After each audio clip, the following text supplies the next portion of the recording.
Hey guys, how's it going? Justin here with Keystone Mountain Outdoors. Welcome back to the channel. In today's video, what we're talking all about is my Dead Air Nomad 30. So a little disclaimer before we get into the video. I want to let you guys know my relationship with Dead Air. I don't really have a relationship with Dead Air, nor any firearms manufacturer. I don't own an FFL. I don't own a business. I'm just a common man. I do like Dead Air as a company. However, I've never really had too many interactions with them. I've talked to Mike Pappas a couple times on the phone. I've talked to some other representatives from Dead Air on the phone. I've talked to Todd McGee, the designer of this. However, they've never sent me any money. I'm not sponsored by them or anything like that. Like I said, I'm just a common man that likes to do videos. I feel like there's a lot of shills out there on YouTube, and that's kind of one of the things I'm against. I want to give you guys honest, real-world videos, and having owned the suppressor for over 2 years at this point, I feel I could talk about it in a good way. The new factors kind of wore off. However, I've got to try it on a lot of different hosts, so I've got to really kind of find what I like. So let's get into it. In today's video, what we're talking all about is my Dead Air Nomad 30. My Dead Air Nomad 30 is a suppressor that I purchased late February 2019. I got the tax stamp back early January 2020. And as I'm filming this video, it's January 2022. So I've had possession of this suppressor for over 2 years at this point, and I purchased it roughly 3 years ago. The Dead Air Nomad 30 is a pretty cool rifle suppressor, and kind of going over what it is, it's a 17.4 stainless steel 30 caliber rifle suppressor. I'll roll in some specs up here on the side. This suppressor is roughly 1.75 inch diameter, 6.5 inches long, and as I said, 14 ounces with a direct thread mount. Now, the cool thing about this suppressor is it has some modularity built into it. What I mean by that is the rear of the suppressor here is threaded 1 3/8 24, so you can switch it out for any number of different direct thread mounts or QD mounts. Personally, what I'm running here is the Dead Air Xeno mount. I've tried a lot of different mounts and I have some videos on the channel. The Dead Air Xeno is kind of what I settled on in terms of weight and in terms of muzzle devices that I actually like. At the other end of the suppressor, the end cap is threaded in there. It's going to ship with a titanium 30 cal end cap. However, you could get 5.56 end caps for this. I believe they offer 6.5 as well. And then in 30 cal and in 5.56, they offer flash hiding end caps, which are going to help you reduce the flash signature. This thing does a pretty good job, but whenever you use those flash hiding end caps, it almost has absolutely zero flash. It's pretty good at that. Another option you have to add to the end of your suppressor is the Dead Air E-brake. The Dead Air E-brake is going to replace this end cap screw in here, and you're going to put an end cap in the end of it. What this is going to do is it's going to help aid in terms of recoil reduction. Suppressors generally reduce a good bit of recoil. However, whenever you combine this e-brake in the suppressor, it really reduces a lot of the recoil. A matter of fact, this with the e-brake is probably better than any muzzle brake I've used at all. Like, this does a tremendous job, these two in conjunction. I don't always run the e-brake because it does add a little bit of length to the suppressor. And also, for most of the stuff that I shoot, I don't feel it's necessarily needed. However, it's a good option to have. It works really good for those higher recoiling calibers, like 300 Win Mags, stuff like that. Being that this is a 30 cal rifle suppressor, I've been able to shoot a lot of different cartridges through it. I've ran stuff as hot as 300 Win Mag. I've shot this through a couple different 300 Win Mag rifles, including a 300 Win Mag semi-auto. And I've shot it through a bunch of different stuff. 6.5 Creedmoor, 308, 7.62 300 Blackout, 5.45 by 39, and of course a lot of 223, 5.56, all that stuff. I've got to use this can across a lot of different hosts, and a lot of the reason why I've been able to do that is because of the mounting system being interchangeable back here. I think this can across the board sounds pretty good. Probably my favorite calibers that I like to run this through would be my 5.45 by 39 AK-74, which we'll talk more about here in a minute. And probably the number one caliber that I run this can on would be 7.62 39. I have a IWI Galil Ace 8.3 inch pistol. I have a CZ Bren 2 9-inch 7.62 39, and then I also have a PWS Mark 111. It's an 11-inch 7.62 39 AR. So I have a couple different really cool, sweet piston-driven, tuned 7.62 39s, and this can sounds phenomenal on them.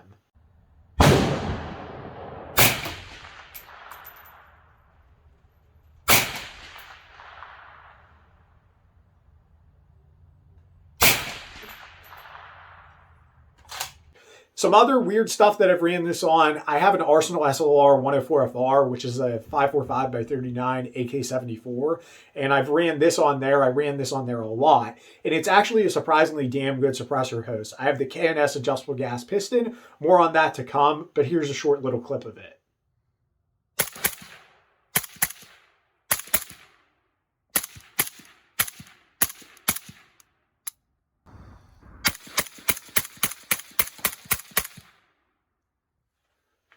Some other things that I've ran this on, I've ran it on both of my Bren 2s, my 5.56 SBR 11-inch and my 9-inch 7.62 by 39.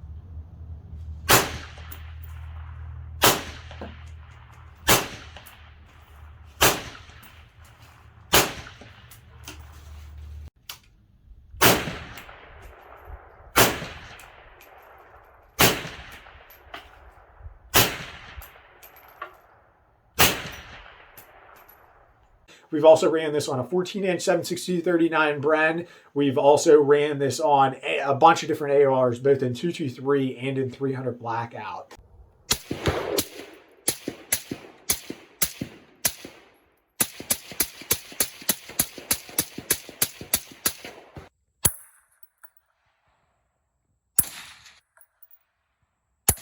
It's provided to be a pretty damn good can. Some other calibers that I really like shooting this on would be 6.5 Creedmoor. I think this can does a tremendous job on 6.5 Creedmoor.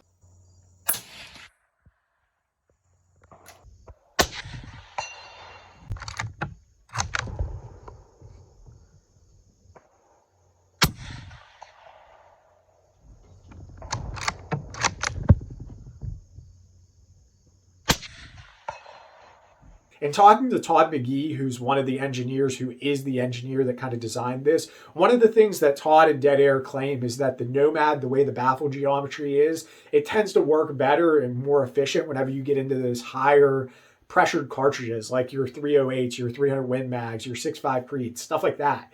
And from what I've experienced, I could say that that's probably true. I'm no decibel meter, so I really can't tell you exactly whether it's true or not, but I could say this can on 6.5 Creedmoor compared to my buddy's Silencer Omega on 6.5 Creedmoor, they're roughly, give or take, close to the same size, and this can definitely sounded quieter to both of our ears. So it's a pretty damn good can, especially whenever you get up there into those higher caliber rifle rounds. But it still does a pretty good job on 223 and 300 blackout and stuff like that. It's an all-around really, really good suppressor. Now, I can't bullshit you guys. I have ran into some issues with the Nomad. However, they're minor in the grand scheme of things. Whenever I initially got my Nomad out of the box, my threads here in the rear were kind of messed up. I should have probably just bought a tap and tapped it out myself. But I actually ended up sending this can out to Dead Air, and they ran a tap through it, fits the threads for me, all good. Other than that, the cans performed absolutely flawless. My end cap was a little bit tight, but that was nothing that I couldn't handle on my own. It was pretty easy to remove, heated it up a little bit, put a wrench on my end cap removal tool, and pulled it out of there. A minor inconvenience, but in the grand scheme of things, not a big deal. So a couple other things that we have to hit on in terms of the Nomad is accuracy and also back pressure. Getting into back pressure on the Nomad, I would say it's kind of middle of the road. And honestly, that's kind of where I like to be. Let me explain. So in your suppressor world, you have your ultra low back pressure suppressors like your OSS and stuff like that. And then you also have your super high back pressure suppressors that tend to meter better at the muzzle. Generally, whenever a can meters really good at the muzzle, it's going to have a little bit more back pressure and it's going to meter louder at the ejection port. There's ways around that though. The main way around it is to tune your rifle. If you have a mid-level or a higher level back pressure suppressor and you tune your rifle, you're going to get good numbers at the muzzle and you can tune it down to get good numbers at the ear. With an OSS suppressor, you're going to get decent numbers at the muzzle and decent numbers at the ear, but from my experience, you're never going to get an OSS as quiet as a traditional baffled suppressor if you tune your gun to work with it pretty well. So the Nomad's a pretty good can. You can run it on your AR-15 or whatever you're going to throw it on and not really have to worry about tuning it. But tuning it, I would strongly suggest it with any suppressor, not just the Nomad. I think it's very advantageous to tune a gun. And a matter of fact, most of the guns I buy have suppressor settings from the factory. It's really good to tune that down because it's going to create less wear and tear on your gun. It's going to sound a little bit better at the ejection port. It's going to be softer shooting. There's tons of advantages to getting into tuning your gun and doing stuff like that. But enough of that tangent. The next thing we should talk about would be accuracy. Now, with the Dead Air Nomad, being that it's modular mounting system, your accuracy is going to depend on the mounting system that you're using, and obviously your gun, ammunition, all that stuff plays into it. But the mount is a big piece of the equation here. If you're running a shitty mount that's not consistent, you're not going to get consistent performance out of this can. However, what I would say is most modern suppressor QD mounts are actually pretty good. Whenever you zero the gun with the suppressor on, take it off, put it back on, generally most of the modern QD systems tend to return to zero pretty damn well. It's pretty consistent in terms of point of impact shift as well. I'm personally running the Dead Air Xeno right now, and the Dead Air Xeno is a taper mount QD. So essentially it screws on, it has a taper to help hold it tight. That taper also helps keep it concentric and keeps it line up the same every single time. And accuracy out of this can with this mount has been really good. Direct thread's another good option. In terms of what I've been able to get out of this can as far as accuracy, I'll give you guys an example. I have a White Oak Armament 20-inch SPR that I recently did a video on. It's a 20-inch AR-15 that's got a bull barrel on it, well, a heavier barrel on it. And I've been able to get with my hand loads a 5-shot group at 100 yards that's 3/8 of an inch. And that's a pretty consistent group that I get with my hand loads with the suppressor. So if this suppressor is capable of shooting a 3/8 inch 5-shot group at 100 yards, I would say that it's a pretty damn good, pretty well-made suppressor. And the Dead Air Xeno mount is a pretty good mounting system. So I've had the pleasure of shooting a lot of rifle suppressors. I've kind of become a nerd about suppressors in the last 5-6 years or so. And comparing this to some other stuff I shot, I think the Nomad does a good job given the size. I like to call the Nomad the Goldilocks of the 30 cal suppressors, and let me explain why.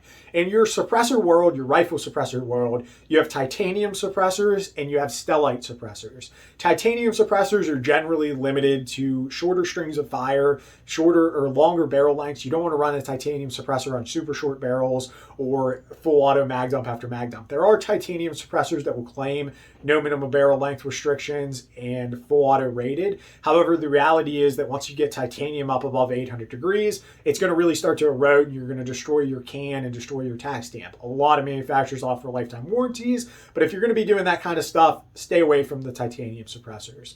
At the other end of the spectrum, you have your stellite suppressors. Your stellite suppressors are built for that full auto mag dump after mag dump.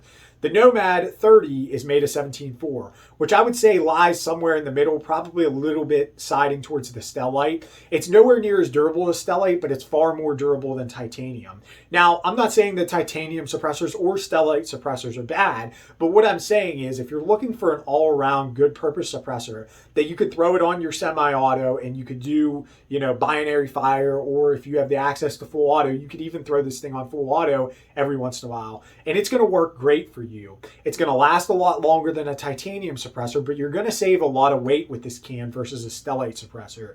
This can comes in around 14 ounces. It's similarly sized to a Dead Air Sandman S, which is roughly an 18-ounce suppressor. So you're saving about 4 ounces of weight, and kind of comparing this to a titanium suppressor, Dead Air actually offers this can the titanium version, and it's 9.6 ounces. So it's kind of right in the middle of a stellite suppressor and a titanium suppressor, but you're getting, a good amount of durability to where most civilians would never have to worry about it, but you're saving a little bit of weight versus that stellite. That's kind of why I call this the Goldilocks. And another reason why is because given the size and it's a little bit fatter diameter of a can, most of your suppressors are 1.5 inches. This is 1.75 inch diameter. So even though it's a little bit shorter of a can compared to some, it's fatter. So you're getting a lot of internal volume, and the way the baffle geometry is inside this Dead Air Nomad, it really traps gas well, and it punches above its weight class. If you ask Dead Air claims that this is it's Sandman L performance levels in a Sandman S size package. What we're meaning there is it performs like a longer suppressor, but it's a shorter suppressor. And a lot of that's because of the baffle geometry and the fatter diameter. Now, like I said, having got to shoot a lot of different suppressors, I would say that this is one of the better performing suppressors in its kind of size range. As a matter of fact, there's not really much in the size range that I think performs better. Now, obviously, some stuff is going to edge it out on certain calibers. Different cans are designed for different stuff. But where the Nomad really shines is whenever you get it up there into those higher pressured rifle calibers, like running it on 6.5 Creedmoor, 308, 300 Win Mag, stuff like that. It works phenomenal. Don't get me wrong, this is a great 223, a great 300 Blackout can. However, whenever you really start to push the pressures, you'll find that this can actually sounds a lot better than what you would think it would sound. I don't have a decibel meter or access to decibel meters, but having shot a lot of suppressors and having been around whenever people were metering suppressors or companies were metering suppressors, I kind of have an idea as far as how cans sound, I would like to say. I think the Nomad gives you a pretty good tone. I think all around, it's just a good suppressor for the size. Now, some drawbacks to the Nomad, really the only thing that I would say is it's not a can that you would want to buy if you're doing full auto all the time. Like I said, limited strings of full auto, it's going to work great. But if you're buying this to just put on your saw or whatever you have, your AR-15 that's got a full auto in it, if you're doing something like that, then you're definitely going to want a Sandman or a Chimera or something like that. But for an all-around suppressor for the common man, I would say that this is great. You don't have to worry about putting it on shorter barrels and wearing it out like you would with the titanium suppressor. You don't have to worry about running binary fire through it or anything like that and getting it above 800 degrees. I think this is a great suppressor, and like I said, the size, weight, the performance, the sound level, the features of it, it really kind of is the sweet spot in terms of 30 cal suppressors in my opinion. Now granted, I am slightly biased towards this can because, let's be honest, I invested a $200 tax stamp and almost a year of my time in waiting for this suppressor. But I've had the suppressor for over 2 years, so kind of the new cool factor has kind of wore off, and I've shot a lot of other really cool cans out there on the market. I'm not going to lie, the Energetic Armament Vox S is a great suppressor. The Sandman S is a great suppressor. The Omega 300 is a great suppressor. There's a lot of great suppressors, and we'll have more here on the channel in the future. But in conclusion, I'm a big fan of the Dead Air Nomad. That's why you'll see I've ran this on a lot of different guns. If you're a fan of the channel, if you've watched any of my videos, or if you go back and watch any of my videos, you'll find me running this on a lot of different hosts as we showed in this video. All around, the Dead Air Nomad's a great suppressor, and honestly, I'm in the market for another one. I like the Nomad so much, and I like to use it on a lot of different rifles. Even though I own a couple cans at this point, I still tend to gravitate towards this for a 30 cal rifle suppressor. I'm actually considering, I don't know what I'm going to do, so I don't really want to spill the beans and change my mind, but I'm looking at probably picking up the titanium version, or they make this in a long version that's titanium as well. It's called the Dead Air Nomad LT. I'm strongly considering picking up a Dead Air Nomad Tie or a Dead Air Nomad LT in the future just because of how much I like this. I have durable suppressors, so I'm at the point where I could get some titanium suppressors, and it should work out pretty good. Guys, if you enjoyed the video, definitely feel free to hit that like button, hit that subscribe button. I would greatly appreciate this. I'm not sponsored by Dead Air or any of the gun manufacturers out there. I don't own a gun shop. I'm not trying to sell you anything. I just wanted to do videos for you guys because honestly, I feel a lot of the gun tubers out there, to a certain point, become shills. And I like the smaller YouTubers that tend to gravitate away from that stuff. You'll never see me do a video on Olight or anything like that. That's just not the way I like to be. And if you're like that, if you're one of those guys, you know, hey, I don't blame you. You got to pay to play, right? But I'm not that type of guy. I like to be independent. I talk to the companies, but I like to kind of do this stuff on my own. There's no financial gain for me selling you a product here. I'm just telling you my personal opinion. So as always, remember to train hard, shoot fast, and most importantly, be safe. God bless.